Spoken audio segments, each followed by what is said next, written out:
एक बार ऐसा हुआ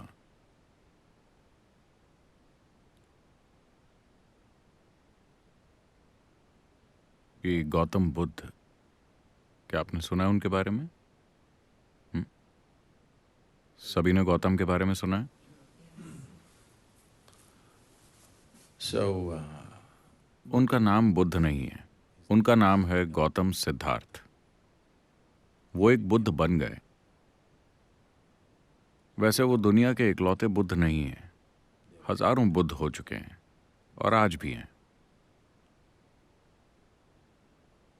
तो गौतम एक दिन सुबह लोगों के एक बड़े समूह के बीच बैठे थे। सुबह सुबह, मतलब कि इस समय से भी पहले, एक आदमी आया और आकर पेड़ की आड़ में खड़ा हो गया। वो आदमी बहुत बड़ा भक्त है। वो राम का भक्त है। आप राम के बारे में जानते हैं? रमी नहीं, राम। राम भारत के प्रमुख देवताओं में से एक हैं। अगर आपको पता न हो तो भारत में हमारे पास 33 करोड़ देवी देवता हैं।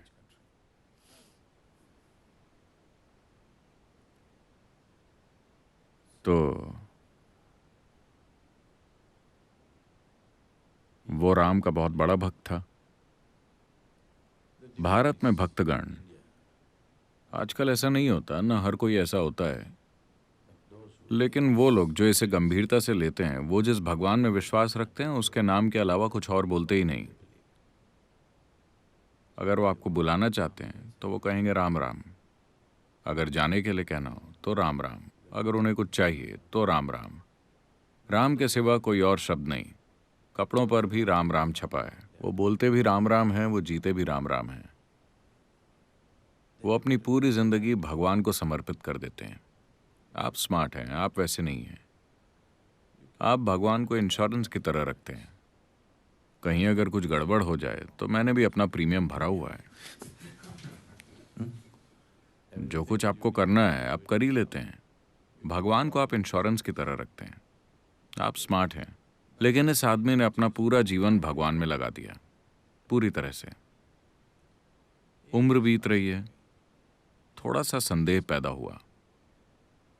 क्या यहाँ ऐसे लोग हैं जो भगवान में विश्वास नहीं रखते? कोई नहीं? कोई वामपंथी नहीं है? सिर्फ एक। क्या नाम है आपका? सिर्फ जॉन? और कोई नहीं?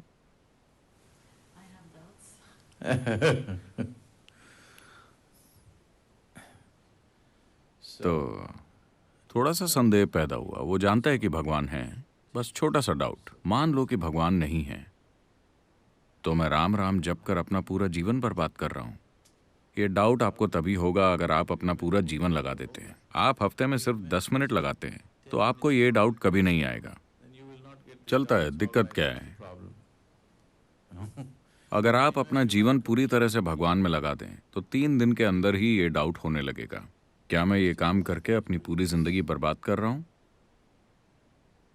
और दूसरे लोग भी हैं जो भगवान में यकीन नहीं रखते। इस जॉन को देखो, यकीन नहीं रखता। इसके लिए भी सुबह सूरज उगता है, इसके लिए भी फूल खिलते हैं, इसकी भी जिंदगी चल रही है। शायद ये मुझसे बेहतर जिंदगी जी रहा है। तो छोटा सा डाउट। वो जानता है कि भगवान है, बस एक छोटा सा डाउट। अब यहाँ एक आत्मज्ञानी महापुरुष मौजूद है। वो बस पक्का करना चाहता है, लेकिन काफी लंबे समय से एक जाना माना भक्त होने के कारण, क्योंकि वो सिर्फ मंदिर जाता ही नहीं था, उसने कई सारे मंदिर बनाए भी थे। तो जिंदगी के इस पड़ाव पर अब ये कैसे पूछा जाए कि भगवान है या नहीं? तो वो सुबह सुबह आया और दूर वहां पेड़ की आड़ में खड़ा हो गया और उसने ये सवाल पूछा, क्या भगवान है? गौतम ने उस आदमी की तरफ देखा और साफ साफ कह दिया, नहीं। वहां शिष्यों की पूरी मंडली बैठी थी। उनके मन में ये जद्दोजहद हमेशा चलती रहती थी कि भगवान है या नहीं, भगवान है या नहीं। उफ, अब जाके राहत मिली। जब भी वो गौतम से ये सवाल पूछते थे तो वो हमेशा मौन हो जाते, वो कुछ नहीं कहते। पहली बार उन्होंने साफ साफ जवाब दिया, भगवान नहीं है। पूरी मंडली में खुशी की लहर फैल गई। ये जद्दोजहद कि भगवान है या नहीं अब खत्म हो गई। आत्मज्ञानी महापुरुष ने घोषित कर दिया है कि भगवान नहीं है। यह संदेश पूरे शहर में फैल गया। पूरे दिन जश्न मनाया गया, क्योंकि जरा इस आजादी की कल्पना कीजिए। भगवान न होने का मतलब है कि कोई भी ऊपर बैठकर यह हिसाब नहीं लिख रहा कि आपने क्या किया क्या नहीं किया, ताकि वो आपको सजा दें या नर्क में जला सकें या कुछ और कर सकें। जिंदगी पूरी तरह से आपकी है। तो पूरे दिन जश्न मनाए गए। हर कोई खुशी से झूम रहा था। शाम को एक बार फिर सभा बैठी थी। एक और आदमी आया। वो भी दूर पेड़ की आड़ में खड़ा है। यह आदमी एक चारवाक है। चारवाक यानी भारत में कुछ ऐसे लोग हैं जो चारवाक के नाम से जाने जाते हैं। ये चारवाक पूरी तरह से मटीरियलिस्ट होते हैं। ये किसी और बात पर यकीन नहीं करते अपनी आंखों देखी के अलावा। शायद यही इकलौती संस्कृति है जो इसकी छूट देती है। आप देखेंगे कि बहुत से धर्म प्रचारक भगवान का संदेश फैलाने के लिए गांव-गांव जा रहे हैं, और भगवान के न होने का प्रचार करने वाले भी गांव-गांव जा रहे हैं और लोगों से बहस करके ये साबित कर रहे हैं कि भगवान नहीं है। शायद यही इकलौती संस्कृति है जो इसकी इजाजत देती है। बाकी जगहों में तो वो मारे जाएंगे। अगर आप चाहें तो भगवान का प्रचार कर सकते हैं, और अगर चाहें तो उनके न होने का। यही सच्ची डेमोक्रेसी है ना? ऐसा हजारों सालों से चलता आ रहा है। लोग गांवों में जाकर बहस करते हैं और साबित करते हैं कि भगवान नहीं है। तो ये एक एक्सपर्ट चारवाक है। आपका विश्वास चाहे कितना भी पक्का क्यों ना हो, अगर आपने 10 मिनट उससे बात कर ली तो वो साबित कर देगा कि भगवान नहीं है। हजारों लोगों को वो यकीन दिला चुका है कि भगवान नहीं है, भगवान नहीं है, भगवान नहीं है। उम्र बीत रही है। थोड़ा सा संदेह आ गया है। मान लो कि भगवान है। जब मैं वहां जाऊंगा तो क्या वो मुझे छोड़ देंगे? और ये सारे भक्तगण कहते हैं कि उनके पास टॉर्चर करने के लिए हर तरह के औजार हैं। चूंकि मैं ये साबित करने में लगा था कि उसका अस्तित्व ही नहीं है, वो शायद मुझे ज्यादा ही टॉर्चर करेंगे। वो जानता है कि भगवान नहीं है। उसने हजारों लोगों को साबित किया है कि भगवान नहीं है। बस थोड़ा सा संदेह है। अब एक आत्मज्ञानी महापुरुष मौजूद हैं। वो पक्का करना चाहता है। तो वो शाम को आकर वहां खड़ा हो गया और उसने भी वही सवाल पूछा, क्या भगवान है?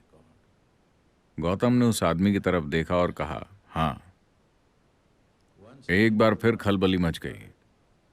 सुबह उन्होंने कहा भगवान नहीं है। वो सभी बहुत खुश थे। शाम को वो कहते हैं भगवान है। तो गौतम ये कौन सा खेल खेल रहे हैं? देखिए, अगर आप विश्वास करते हैं कि भगवान है या आप विश्वास करते हैं कि भगवान नहीं है, दोनों एक ही चीजें हैं। You're in the same boat. You believe something that you do not know. आप ऐसी चीज पर विश्वास कर रहे हैं जिसे आप नहीं जानते। मैं इस पर विश्वास करता हूं, तुम उस पर विश्वास करते हो, इससे कोई फर्क नहीं पड़ता। आप किसी भी चीज पर विश्वास कर सकते हैं। हाँ, कोई भी किसी भी चीज पर विश्वास कर सकता है। ये जरूरी नहीं कि इसका सच्चाई से कोई भी लेना देना हो। अगर आप ये स्वीकार करें कि मैं नहीं जानता, तो जानने की चाहत पैदा होगी। अगर चाहत पैदा होगी तो खोज शुरू होगी, और अगर खोज शुरू होगी